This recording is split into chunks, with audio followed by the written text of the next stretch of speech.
Welcome to Photos and Travel, a show that introduces you to fascinating places around the world. Please welcome our host and tour guide, Jonathan Van Bilsen. Hello, and welcome to this episode of Photos and Travel, where we bring the world to your doorstep. Today we're going to explore one of the most picturesque cities in North America, and one which is filled with history and charm. I'm referring to the Texas town of San Antonio, home of the Alamo and an integral part of American history. We'll start our adventure right after these messages.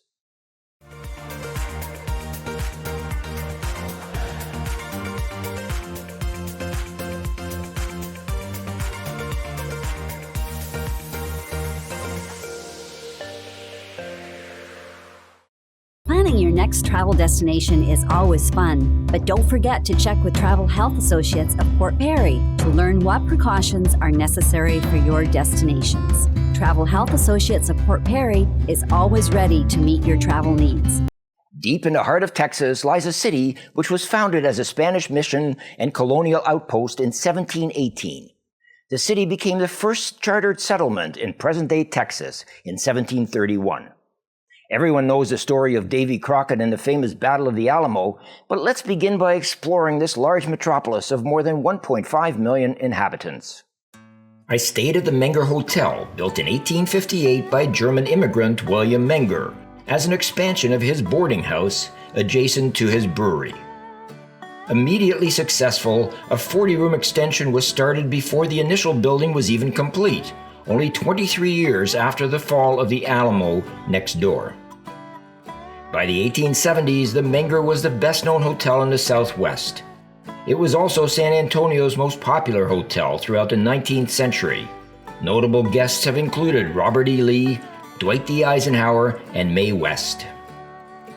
The hotel has hosted Theodore Roosevelt at least 3 times, most notably in 1898, when he spent most of his time in the bar to recruit the Rough Riders, who fought in Cuba in the Spanish-American War.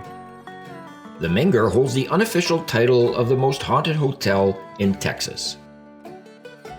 It is now home to 32 different spirits, including most notable Sally White, a maid who worked at the Menger and was murdered by her husband.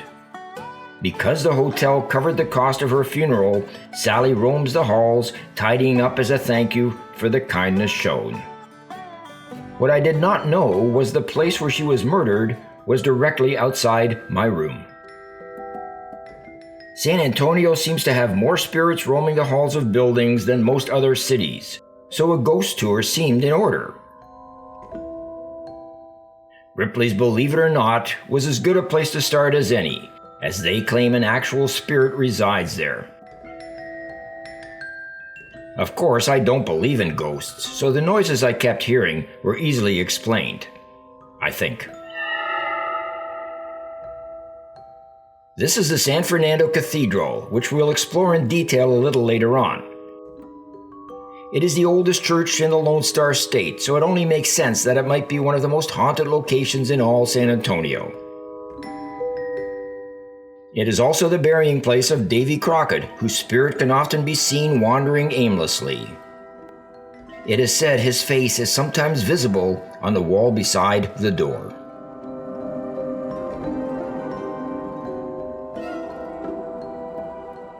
In the early 1900s, when the Spanish governor's palace, was home to a variety of businesses, reports of paranormal activity have been attached to the property. Guests of the museum have commented that they have felt incredibly cold upon entering the bedroom that a young girl is said to haunt. Quite often her spirit screams at visitors. Here we have the Holiday Inn, which was formerly the Bexar County Jail, where the last public hanging took place. Room 305 was the hanging room, and many guests have spent sleepless nights in that bedchamber.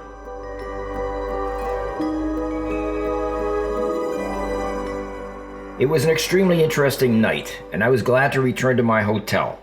I made my way to the second floor, and after securing my door, I was still fairly certain that ghosts don't really exist.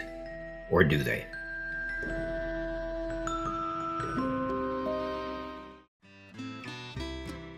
One of San Antonio's best tourist attractions is the Riverwalk, which is a network of walkways lined with bars and restaurants along the banks of the San Antonio River, one story beneath the streets of the city. The Riverwalk is an important part of the city's urban fabric and a tourist attraction in its own right. Regular barges transport visitors along the river, which was diverted in 1921 after a disastrous flood which claimed 50 lives. There was much discussion about the project, and work finally began under the watch of Mayor Jack White. He raised enough funds to begin a 4-kilometer project in 1938. Through the following decades, the network has been improved and extended. The major extension of the Riverwalk was constructed for the World's Fair in 1968. The expansion extended the Riverwalk beyond its natural banks to the new convention center.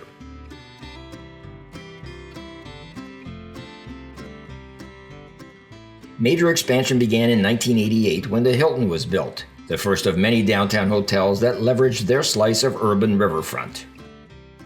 That year, an extension created a lagoon at the new River Center Mall.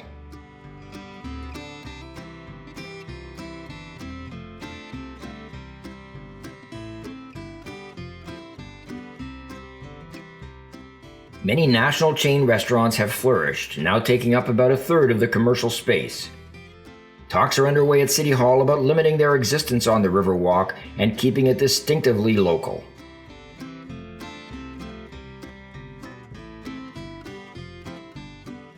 In May of 2007, the Riverwalk was extended by several kilometers to stretch from downtown to the city's south side.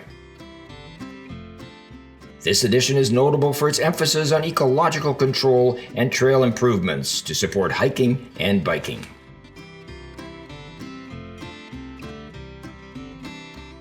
I decided to walk along the river for 5 or 6 kilometers to enjoy a wonderful breakfast at the famous Gunther House. Breakfast here is a must. The original homestead of one of America's largest flour mills serves up tasty pancakes and waffles, which are known throughout the South. The Gunther House is located at the top of the historic King William district, and after a hearty meal, I made my way to the notable street, passing some fantastic old mansions.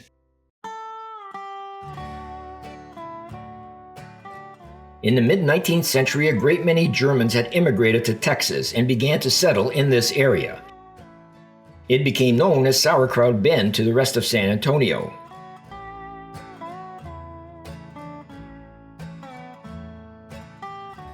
The area developed into an idyllic neighborhood of large, impressive houses designed in Greek, Victorian, and Italian style, with even one designed by Frank Lloyd Wright.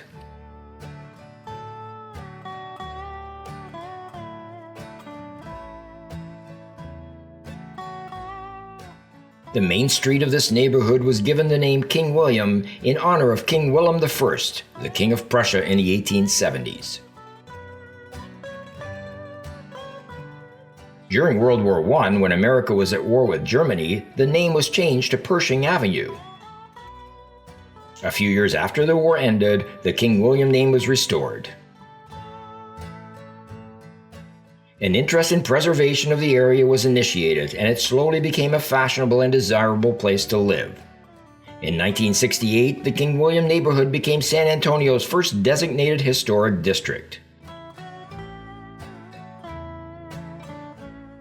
Several of the mansions need repair, but many have been restored and are valued between $600,000 and $1 million US.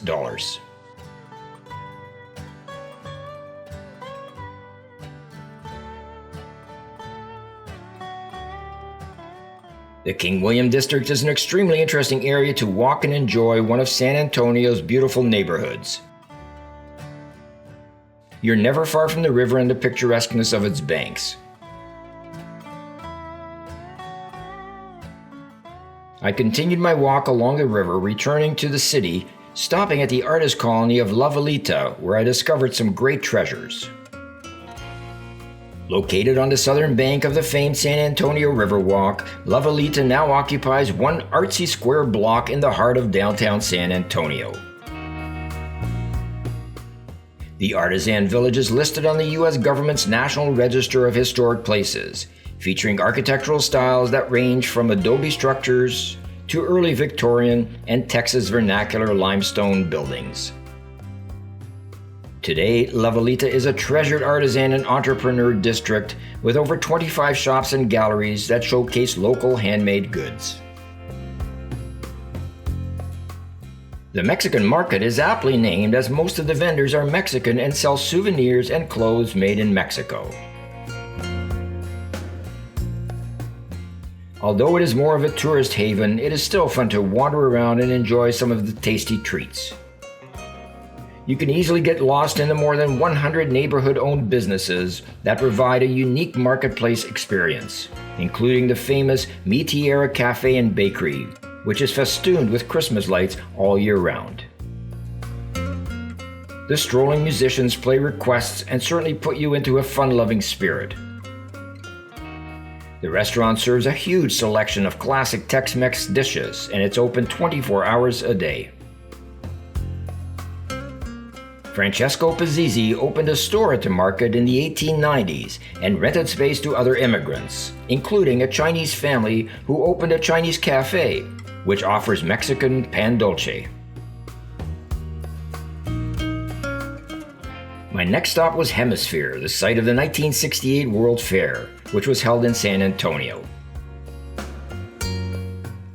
The theme of the fair was the celebration of the many nations which settled in the region. The fair was held to coincide with the 250th anniversary of the founding of San Antonio in 1718. More than 30 nations and 15 corporations hosted pavilions at the 92-acre park. Today it is home to fountains and pathways and several exhibitions.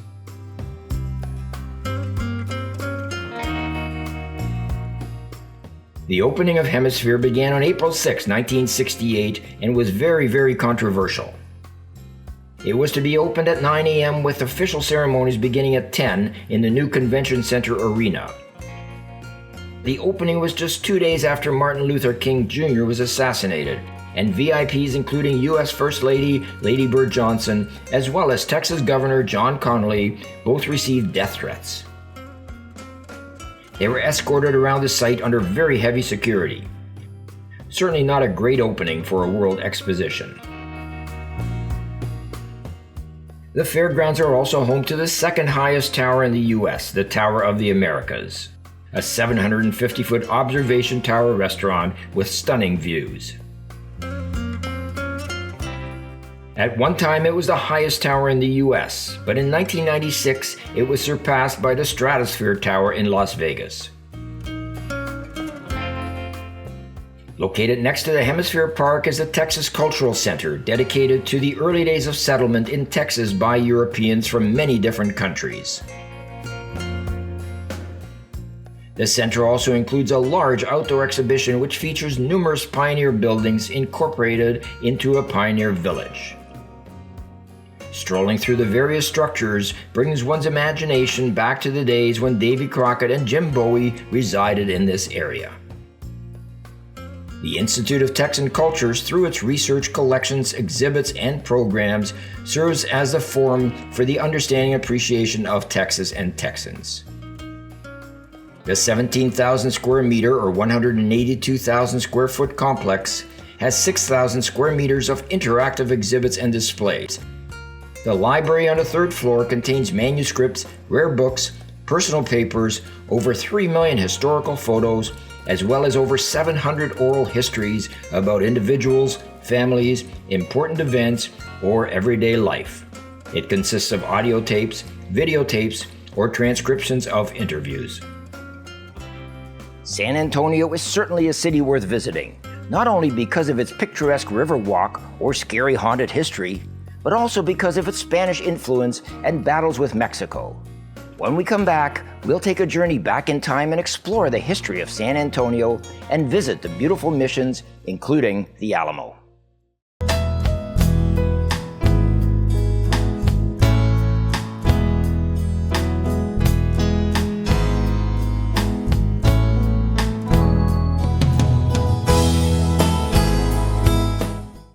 Don't feel like spending an hour in the grocery store? With PC Express, you don't have to. Simply download the app, choose your groceries, and the staff at Voss's Independent Grocer in Port Perry will have it ready for you to pick up. Come to Voss's, your independent grocer. Welcome back.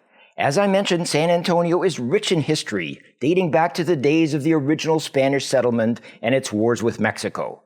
Nowhere is the history more prevalent than in the missions which have been restored to give us a detailed insight into how life was in the days of Davy Crockett, Jim Bowie, and William Travis.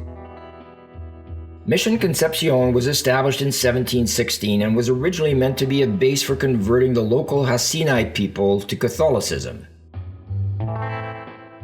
The Hasinai Confederacy was a large group of Caddo-speaking Native Americans who occupied the territory in eastern Texas. The mission was moved in 1731 to San Antonio and was founded by the Franciscan friars. This is the best preserved of the Texas missions, with very little restoration having taken place. The Battle of Concepcion was fought on this site in 1835 between Mexican troops and Texas insurgents led by James Bowie. The 30-minute battle is described as the first major engagement of the Texas Revolution. Mission Concepcion is the oldest unrestored stone church in America. The mission was designated a National Historic Landmark in 1970 and is part of San Antonio Mission's National Historic Park. When originally built, Mission Concepcion had brightly painted frescoes decorating both the exterior and interior of the building. Traces of the frescoes still exist on the weathered facade. Experts restored some of the artwork on the interior ceilings and walls of the convent in 1988. Catholic Mass is still held every Sunday, and there are many weddings celebrated at the mission.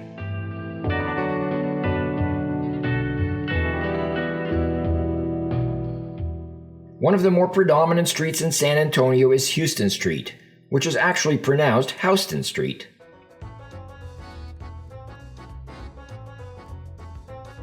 The former Medical Arts building seen here is currently known as the Emily Morgan Hotel. It was constructed in 1926 and represents a perfect example of neo-Gothic skyscrapers popular during the 1920s. It is located next to the post office and courthouse, which dates back to 1935. The architecture along Houston Street is an eclectic mixture of Art Deco and modern with artistic accents placed throughout. There is also a variety of brightly painted ghost bicycles, commemorating the site where a bike rider was severely injured or killed.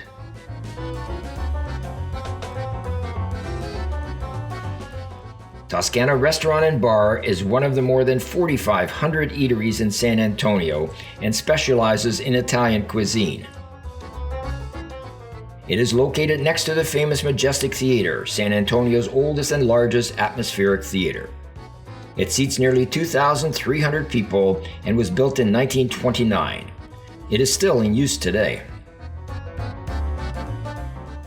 Theaters in San Antonio are in abundance, including the Texas, built in 1926 and is now an office building.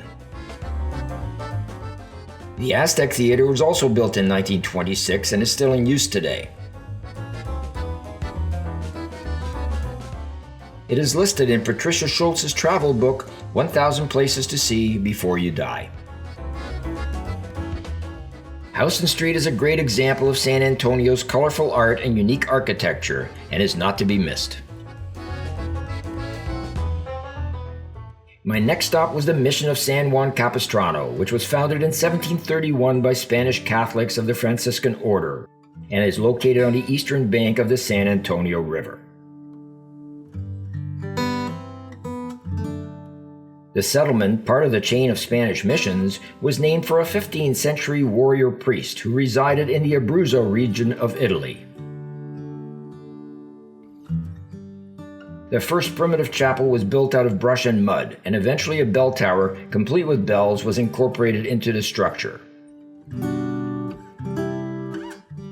Around 1760, construction of a larger church began on the east side of the mission compound, but was never completed due to the lack of sufficient labor.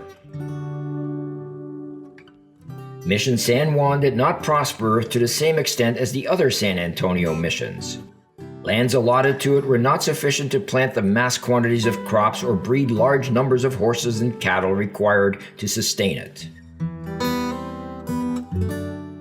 Originally, some 265 natives resided in adobe huts at the mission, but by 1790, although the people were living in stone quarters, their numbers had dropped to 58, largely due to diseases brought on by the Spanish missionaries. Currently, in partnership with the San Antonio Food Bank, the San Juan Mission includes a living farm. This demonstration farm shows visitors what the life and hardships surrounding Mission San Juan Capistrano would have looked like. Construction of at least 3 different church buildings took place at the complex in the late 1700s. Building of the current church commenced around 1786.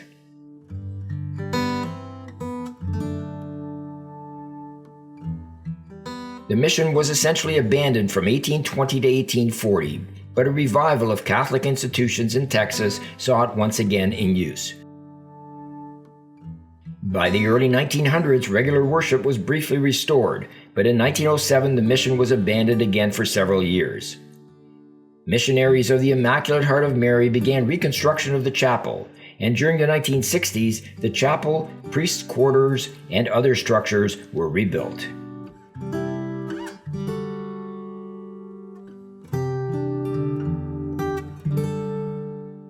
I briefly visited the Roman Catholic Cathedral of San Fernando during my ghost walk, but wanted to explore this beautiful structure during daylight, when it was not as ominous. The San Fernando Cathedral is the mother church of the Archdiocese of San Antonio and the seat of its Archbishop. It remains in the heart of Catholic religious life of San Antonio, and this includes involvement in annual events such as Fiesta Week, a citywide, fun-filled, multicultural, family-oriented celebration. It is the biggest party and greatest community benefit in the state of Texas. San Fernando has more than 5,000 people participating at weekend masses each week of the year. The cathedral is also the final resting place of Davy Crockett, Jim Bowie, and William Travis. Constructed in 1738, it is notable as one of the oldest cathedrals in the United States. Without question, the most famous site in San Antonio is the Alamo Mission, where 180 Texans and mercenaries fought against Mexico for freedom. Colonel James Bowie, under the command of Sam Houston, was sent to remove the artillery from the Alamo and destroy the complex. Bowie was unable to transport the armaments since the Alamo garrison lacked the necessary draft animals. Bowie argued that the salvation of Texas depends on keeping Bexar, now San Antonio, out of the hands of the enemy. Bowie, in a letter, said, "We have come to the solemn resolution that we will rather die in these ditches than give up to the enemy." He also asked for men, money, rifles, and cannon powder, but very few reinforcements were authorized. Cavalry officer William B. Travis arrived with 30 men, and 5 days later, a small group of volunteers arrived, including the famous frontiersman Davy Crockett. The Battle of the Alamo in 1836 was a pivotal event in the Texas Revolution. Following a 13-day siege, Mexican troops under the command of Santa Anna launched an assault on the Alamo Mission. All of the Texan defenders were killed as 1,500 Mexicans marched into San Antonio in an effort to retake Texas, which belonged to Mexico. For the next 10 days, the two armies engaged in several skirmishes. Unfortunately, the garrison could not withstand an attack by such a large force. Travis wrote multiple letters to Sam Houston, who was less than 100 kilometers away. He pleaded for more men and supplies, but Houston could not spare the number of men necessary to mount a successful defense, and fewer than 100 reinforcements arrived.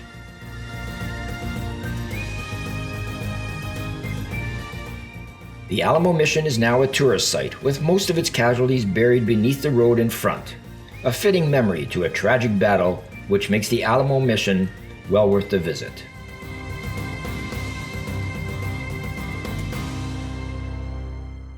My final stop in beautiful San Antonio was the famous Buckhorn Saloon, an establishment frequented by Teddy Roosevelt and his Rough Riders.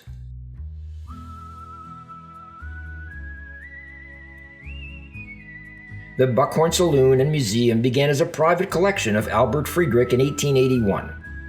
Friedrich amassed his collection of horns from his own hunting trips and from other hunters and trappers. In its early years, anyone could swap food or a drink if you brought antlers or horns of an animal to be displayed.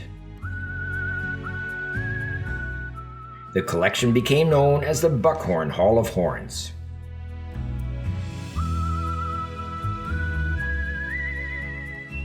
The Texas Ranger Museum in the Buckhorn features authentic Texas Ranger artifacts, including guns, badges, photographs, and much more.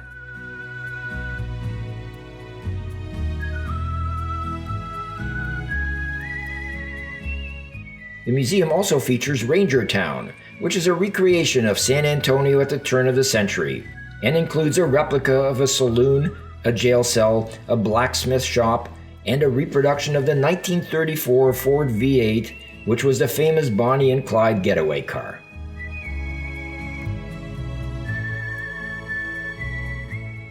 There is also a detailed carving of the Tree of Life, with very fine attention paid to intricacies depicting life during cowboy times.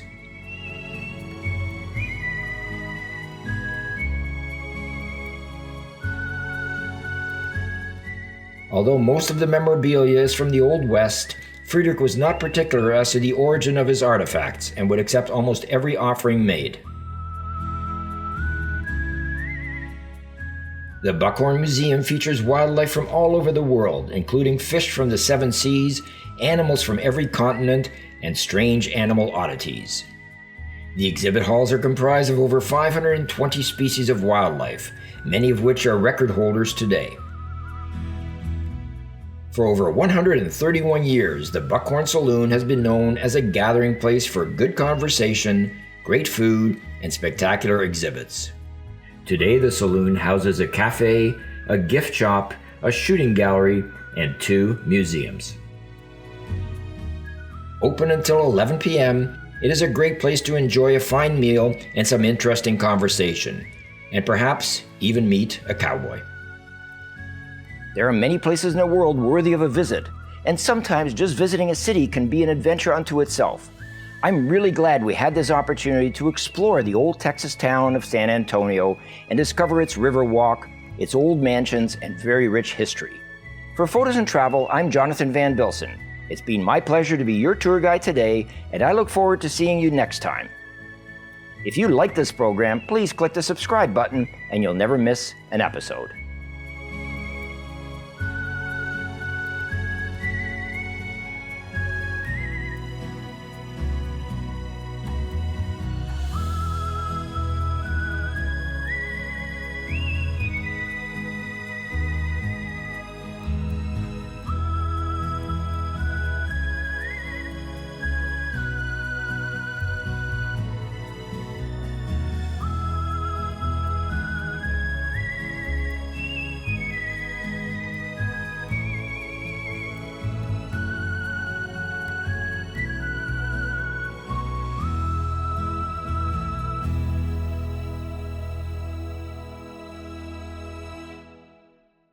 Want to know what's happening in Skugog? News and lifestyle, changes in business, and all the entertainment information you'll ever need. Plus, each edition has a new photosNtravel article. Look for your next copy in your mailbox.